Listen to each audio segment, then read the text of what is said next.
Monsieur le Président, Monsieur le Ministre, mes chers collègues, le monde d'après est désormais sous nos yeux et nos débats n'y ont pas échappé et ont clairement tourné autour de 3 enjeux. Tout d'abord, nous sommes entrés dans un nouveau cycle au niveau monétaire.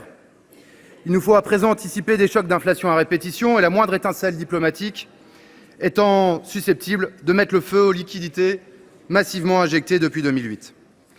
Avec le resserrement monétaire, les politiques budgétaires sont désormais au centre des politiques économiques.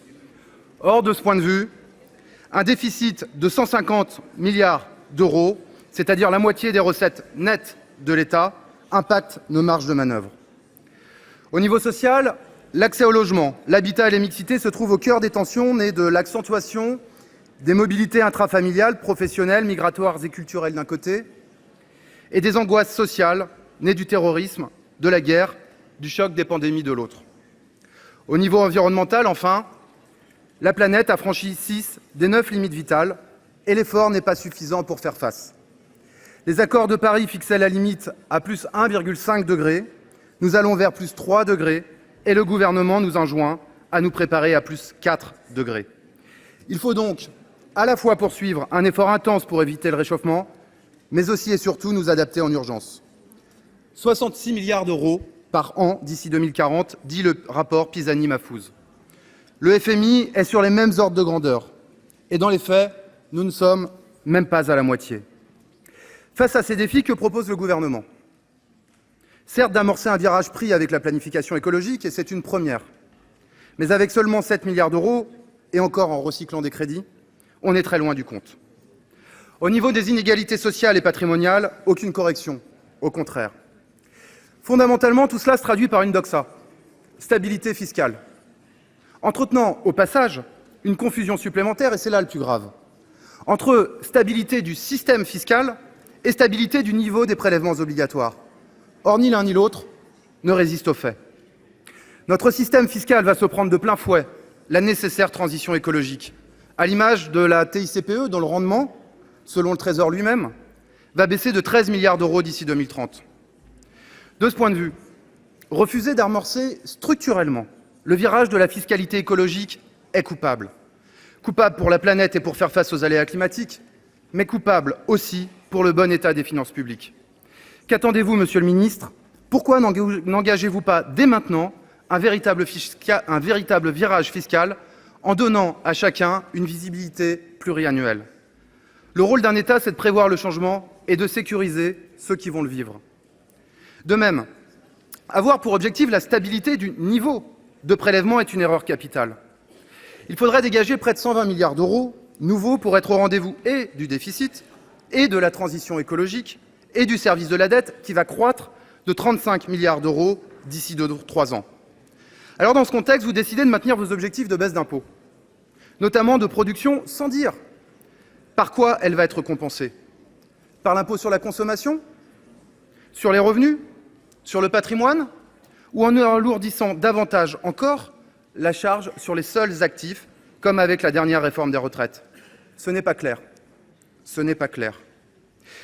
Nous avons besoin d'un État stratège, définissant des orientations et mobilisant les moyens appropriés. Un État qui fixe un cap et définisse un projet. Une politique financière ne fait pas une politique budgétaire, encore moins une politique économique, et encore moins une politique de transition écologique. Alors de son côté, comment le Sénat, lui, a traité ce PLF ? Là aussi, pas de modification structurelle. La majorité sénatoriale a fait sienne la confusion entre stabilité fiscale et stabilité du niveau des prélèvements. Elle a même voté plusieurs amendements non gagés qui enfanteront du déficit et de la dette, à l'image de la reprise du dispositif dit Balladur sur le logement. Faire baisser les impôts pour quelques-uns par la dette pour tous est à nos yeux inacceptable. Alors à ce budget, il y a certes eu des avancées timides que nous saluons. La correction salutaire des malfaçons fiscales, à l'image des meublés de tourisme ou de la taxation sur les rachats d'actions. Ou encore le renforcement du soutien aux collectivités locales via la DGF, les fonds de péréquation ou encore la création de la dotation bioclimatique, proposition historique du groupe Écologie, Solidarité et Territoires. Mais sur l'ensemble, mes collègues et moi avons formulé d'autres propositions. Face au défi environnemental, nous devons repenser en profondeur ce que signifie le consentement à l'impôt. C'est une question démocratique, et nous le savons bien, qui est de premier ordre. Faire l'autruche ne fera qu'empirer le problème. Et de ce point de vue, vu la situation dégradée des finances, que chacun souligne ici, nous ne partageons pas l'idée de baisser les impôts de production. Il faut les repenser sans doute, mais pas les baisser pour les baisser. De même, la fiscalité sur le patrimoine doit être revisitée. Parce qu'il n'y a pas d'autre voie que de prélever les richesses qui dorment, non pas de manière confiscatoire, mais de manière équitable et efficace. Parce que sans ressources nouvelles, on ne passera pas. Et l'ISF climatique, qui a été ici refusé, en est le symbole. Vous n'aurez d'autre choix que d'y venir. La dette, de notre point de vue, n'est pas un tabou.